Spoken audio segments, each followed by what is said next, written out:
గోదావరి జిల్లా కోవూరు పట్టణంలో ఆర్యవేశ్య కళ్యాణ మండపం నందు ఆర్యవేశ్య సంఘం వారి ఆధ్వర్యంలో శ్రీ వాసవి కన్యకా పరమేశ్వరి దేవి ఆత్మార్పణ మహోత్సవం ఘనంగా జరిగింది.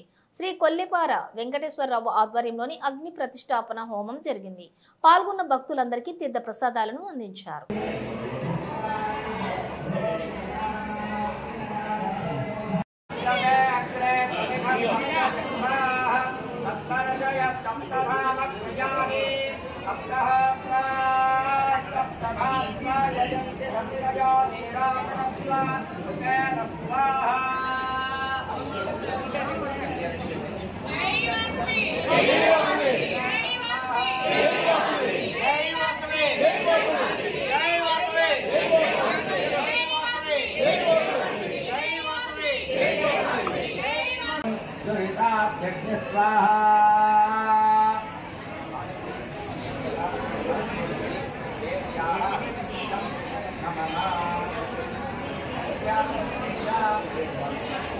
पामद्रव्यं गर्भदाय अभिकार्य प्रत्ययैः प्रत्यभिघारयति ॐ हिरण्यवर्णां हरिणीं प्रवन्नरजतस्तजां चन्द्रां हिरण्मयीं लक्ष्मीं व्यासवेदो महावः स्वाहा।